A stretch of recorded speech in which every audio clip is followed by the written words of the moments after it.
Saudara, RUU perampasan aset yang jadi tuntutan publik untuk segera disahkan kini masuk dalam program legislasi nasional atau prolegnas prioritas 2025. Anggota Komisi 3 DPR RI Beni Kaharman bilang, DPR harus membuka partisipasi publik dalam pembahasan RUU.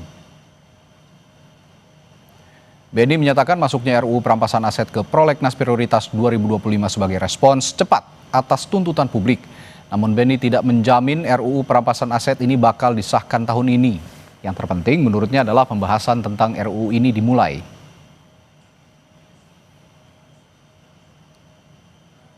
Ya kan sudah diputuskan di prolegnas, akan masuk prolegnas prioritas dan itu akan diserahkan kepada DPR untuk menyiapkan naskah dan lain-lain. Tahun 2003 kan pemerintah sudah menyiapkan itu. Pokoknya DPR peduli, DPR merespon ya, dengan cepat apa yang menjadi tuntutan publik, tuntutan masyarakat. Transparansi pembahasan rancangan undang-undang, akuntabilitas, partisipasi, buka siapa yang mau kasih pandangan, pendapat silakan. Berarti keburu ya Pak diketok akhir tahun ini? Bukan soal keburu ketoknya, pembahasan dulu. Sebelumnya Ketua Balik DPR RI Bob Hasan bilang tidak perlu lagi ada perdebatan soal usulan pembahasan karena RUU perampasan aset sudah resmi jadi inisiatif DPR. Bob menambahkan RUU perampasan aset jadi prioritas diselesaikan tahun 2025. 3 RUU yang diusulkan untuk masuk dalam perubahan kedua prolegnas RUU prioritas tahun 2025 yaitu 1. RUU tentang perampasan aset, 2. RUU tentang Kamar Dagang Industri, 3. RUU tentang kawasan industri ya 2025, dan ini tetap sebagai inisiatif DPR ya. Jadi perampasan aset tidak ada lagi perdebatan di pemerintah atau apa, tapi di DPR. Dan itu masuk dalam tahun 2025.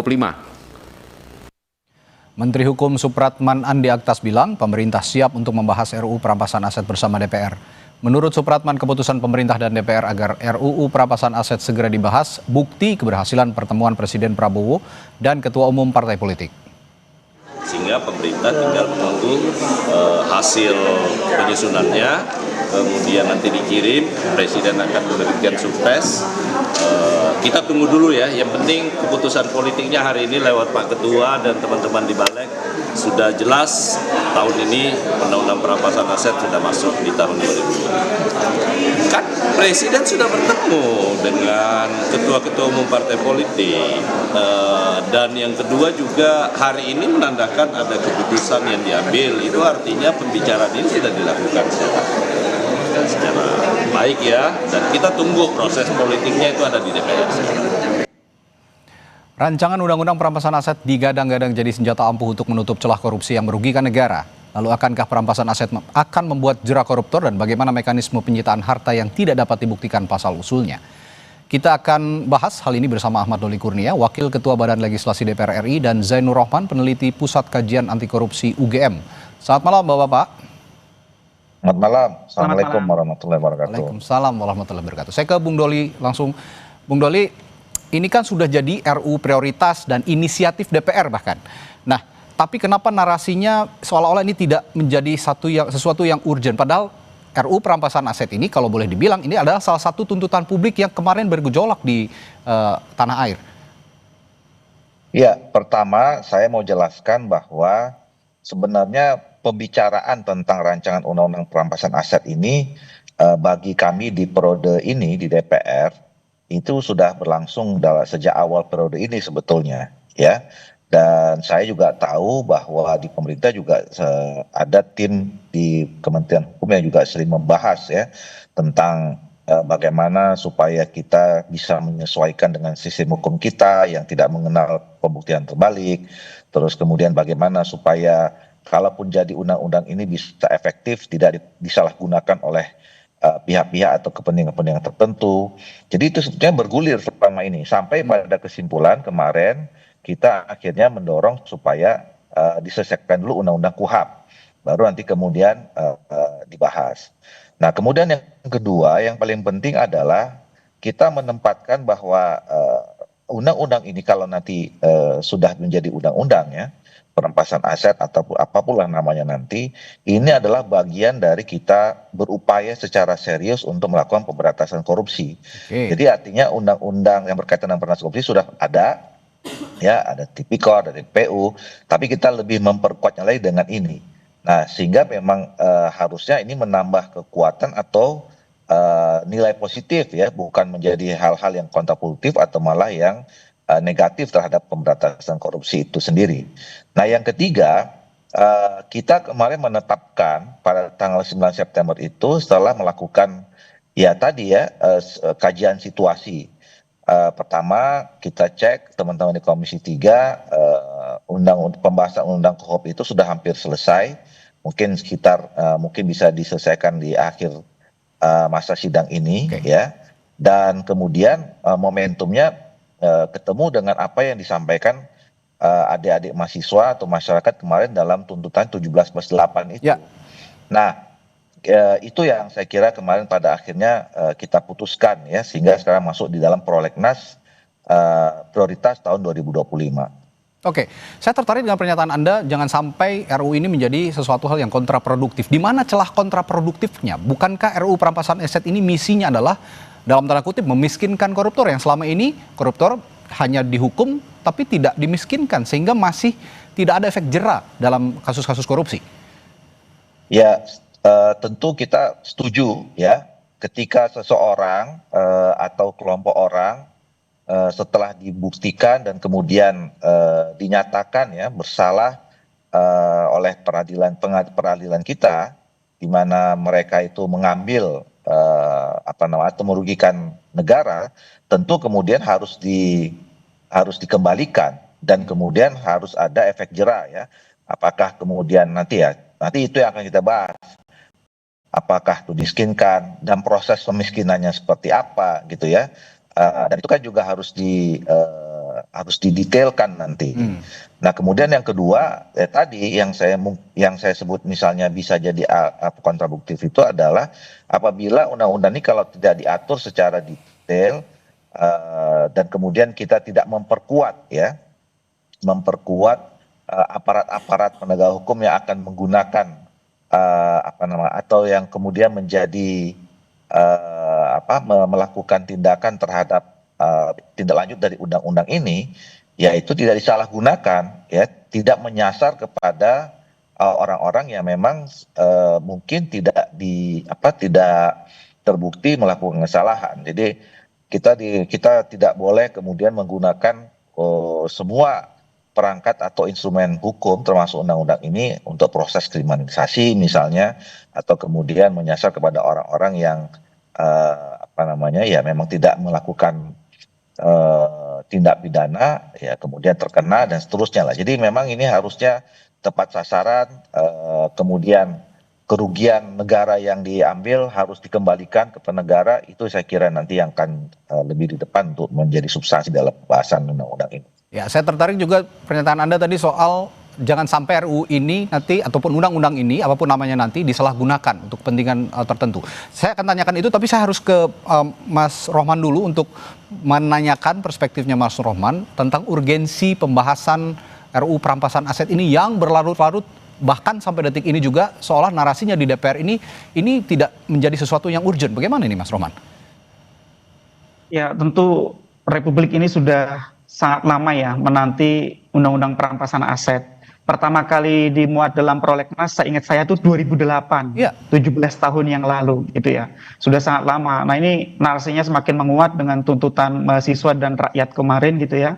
Saya berharap pembentuk undang-undang dapat memahami dan menyerap aspirasi rakyat yang sangat jelas itu gitu ya. Sehingga ketika sekarang sudah dimasukkan di dalam prolegnas, maka harus ada kesungguhan yang mengerahkan segala daya dan upaya untuk menyerap aspirasi rakyat, meaningful participation, agar rakyat itu bisa didengar, dipertimbangkan, dan dijelaskan di dalam proses penyusunan RUU perampasan aset ini. Yang kedua saya pikir gitu ya, concern soal penyalahgunaan RUU perampasan aset ketika nanti disahkan sebenarnya adalah concern yang tepat tetapi juga tidak perlu berlebihan gitu ya.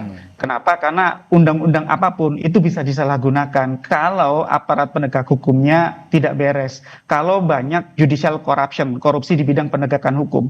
Oleh karena itu menurut saya ada dua langkah. Yang pertama, di dalam rancangannya sendiri, di dalamnya harus ada akuntabilitas setiap tindakan aparat penegak hukum. Harus meminta persetujuan kepada hakim atau pengadilan sehingga tidak kemudian semaunya sendiri mudah menyalahgunakan kewenangan. Yang kedua adalah kewenangan yang diatur di dalam RUU perampasan aset ini harus disebar di berbagai lembaga. Jangan ada lembaga yang memegang kewenangan dari hulu sampai hilir.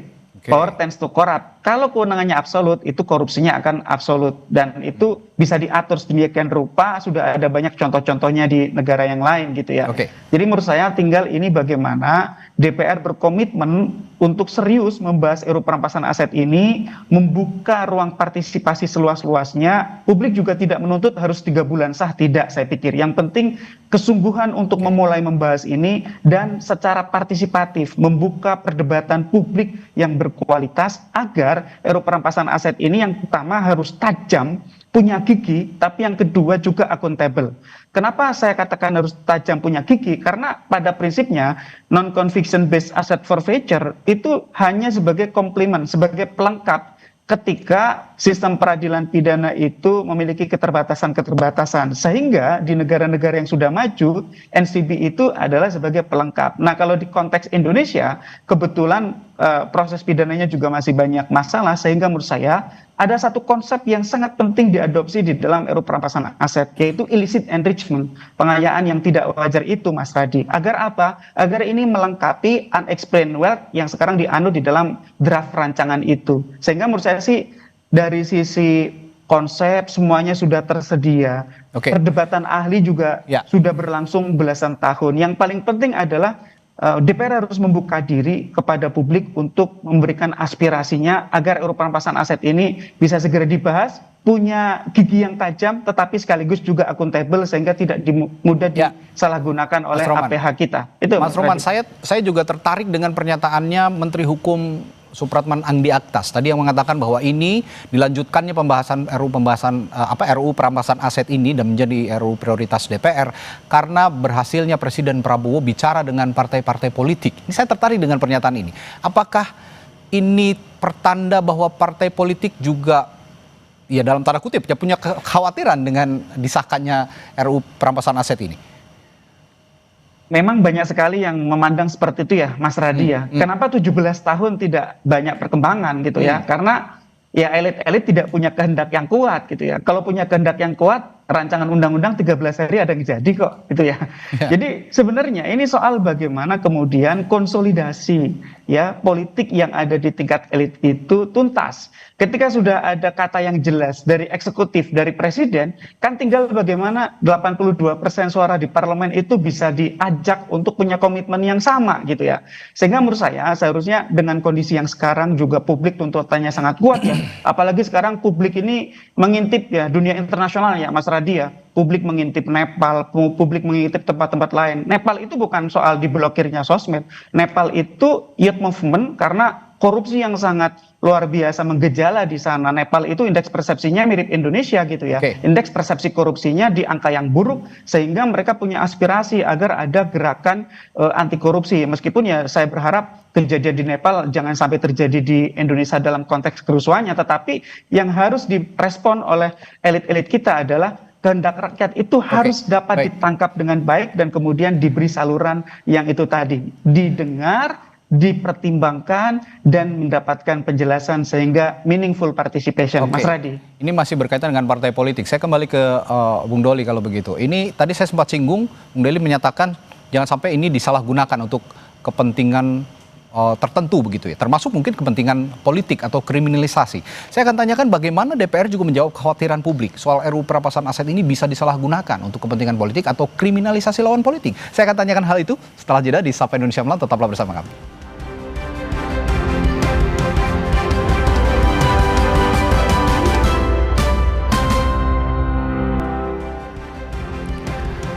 Masih membahas proses pembahasan RUU perampasan aset yang kini menjadi prolegnas dan RUU inisiatif DPR. Saya tadi bertanya ke Bung Doli, bagaimana DPR, Bung Doli, menjawab kekhawatiran publik soal RUU perampasan aset yang konon bisa saja disalahgunakan untuk kepentingan politik atau kriminalisasi lawan politik seperti yang Anda singgung tadi soal penyalahgunaan. Iya, saya kira kalau misalnya adanya kekhawatiran penyelewengan ya, tidak hanya ke politik atau kemudian pada orang-orang atau yang terindikasi sebagai kekuatan politik saja ya, tapi juga bisa menyasar kepada masyarakat biasa saja. Nah, itu yang kita harus antisipasi. Saya kira tadi bagus ya masukan yang disampaikan oleh Mas Zainur Rahman itu, bahwa nanti saya kira dalam undang-undang ini harus diatur tadi pertama soal akuntabilitas ya, atau mekanisme akuntabilitasnya. Jadi sebelum ada tindakan-tindakan perampasan atau pengambilan aset itu yang memang harus dikoordinasikan dengan peradilan dan seterusnya. Kemudian yang kedua adalah memang tidak boleh ada satu instrumen atau lembaga atau lembaga aparat hukum yang betul-betul absolut kewenangannya atau kekuasaannya ya, sehingga memang tidak bicara tentang dari hulu ke hilir. Nah, itu yang saya kira juga bisa mengantisipasi tidak terjadinya adanya penyelewengan atau penyalahgunaan kekuasaan terhadap pelaksanaan undang-undang ini. Oke, sekarang saya beranjak ke pembahasan penyitaan aset, mekanismenya ya, mekanisme penyitaan aset sendiri. Dari DPR sendiri apakah ada dukungan khusus terhadap mekanisme penyitaan aset yang dimiliki dari hasil korupsi, benar-benar didapatkan dari hasil korupsi? Karena bisa saja ini menyasar kepada pihak-pihak yang sebenarnya punya harta tapi bukan dari hasil korupsi, Bang Doli. Nah itu dia, itu yang saya kira juga menjadi salah satu kehati-hatian ya, terhadap penyitaan. Dan tadi ya dikaitkan dengan soal pemiskinan itu, di mana pada kita bisa menempatkan posisi dimulai darinya proses pemiskinan dan terhadap waktu yang seperti apa, ya kan? Nah, ini yang menurut saya juga nanti akan menjadi pembahasan serius. Nah, jadi kalau misalnya secara substansi saya tidak atau belum bisa menyampaikan ya, karena kan kita baru mulai. Walaupun saya katakan tadi secara umum kita sudah mulai diskusi lepas ya selama ini di teman-teman DPR, beranjak dari rancangan undang-undang yang dulu pernah disampaikan oleh pemerintah sebetulnya. Nah, tentu itu juga harus kita update, harus kita sesuaikan dengan perkembangan yang sekarang, dan kemudian tadi isu-isu yang mengemuka supaya memang undang-undang ini on the track ya.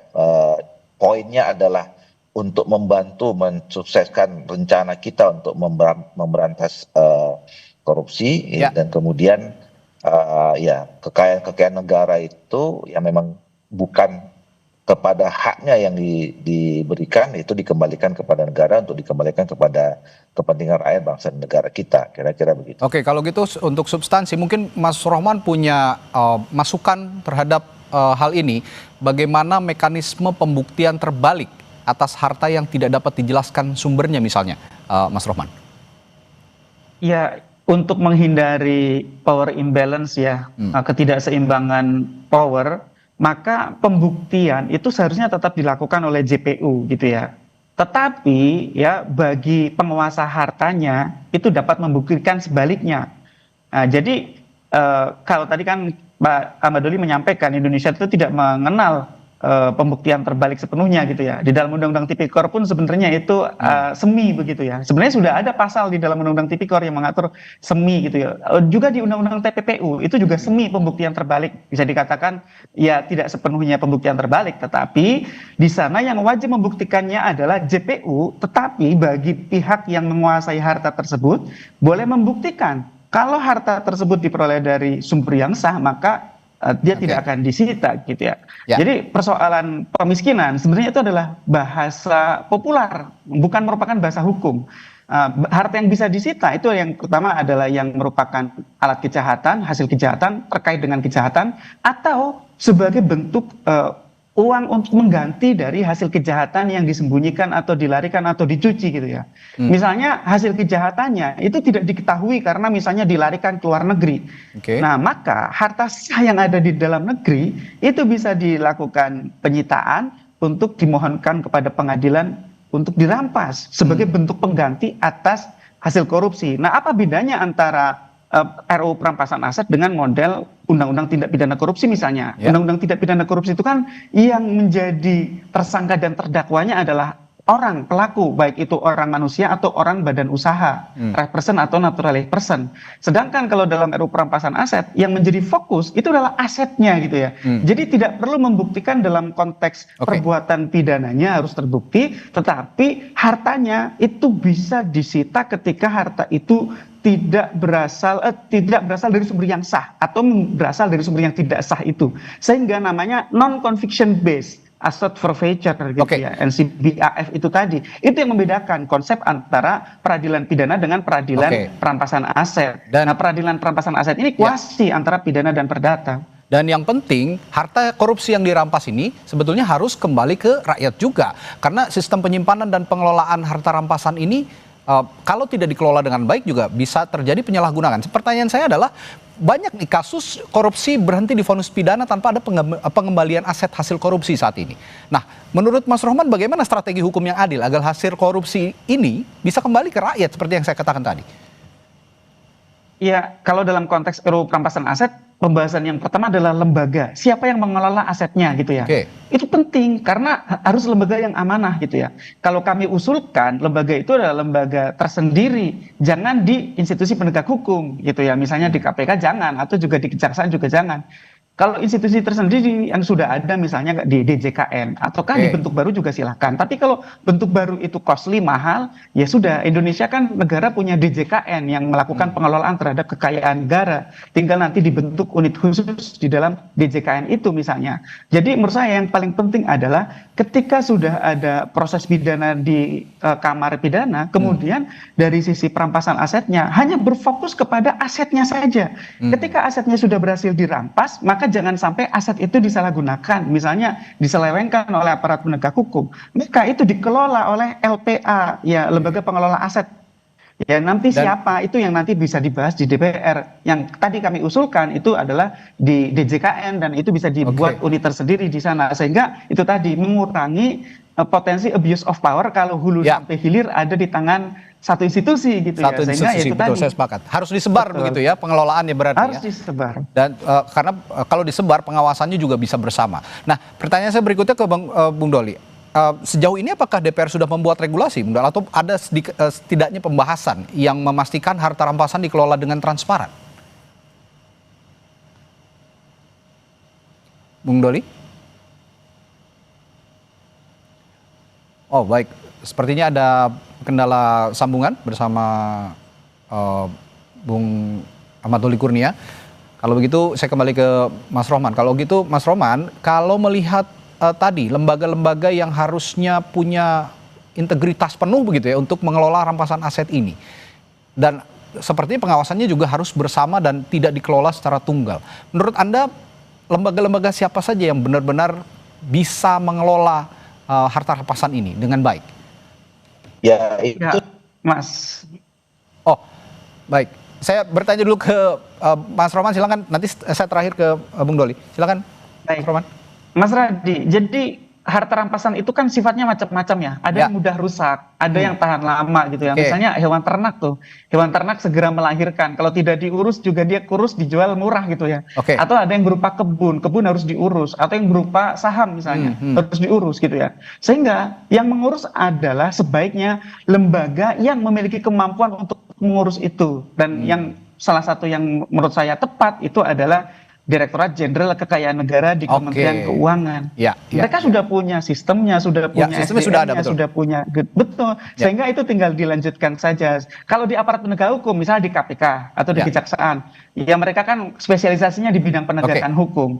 Kalau suruh mengurus harta rampasan seperti hewan ternak, kebun, saham, dan lain-lain, bisa rugi malah nanti. Ya, singkat saya terakhir ke Bung Doli. Kalau begitu DPR sudah punya mekanisme atau penyitaan aset yang diduga dari hasil korupsi ini, bagaimana mengelolanya? Oh, sepertinya sudah terputus sambungannya dengan Bung Ahmad Doli Kurnia. Baik, kalau begitu saya tutup saja dialognya malam hari ini karena RUU perampasan aset ini menjadi bagian penting dari tuntutan publik kemarin pada saat ada gejolak, sehingga sepertinya DPR juga harus benar-benar serius, meskipun ya tidak 3 bulan jadi seperti Mas Rohman tadi singgung, tapi setidaknya ada keseriusan untuk membahas ini. Dan tadi kita akan tagih janjinya bahwa di periode ini DPR akan bisa mengesahkan RUU perampasan aset. Terima kasih Bung Zainur Rahman dari Pukat UGM telah berbagi perspektifnya malam hari ini, dan sebelumnya tadi ada Bung Ahmad Doli Kurnia, Wakil Ketua Badan Legislasi DPR di Sapa Indonesia Malam telah bergabung. Terima kasih Bapak, selamat malam.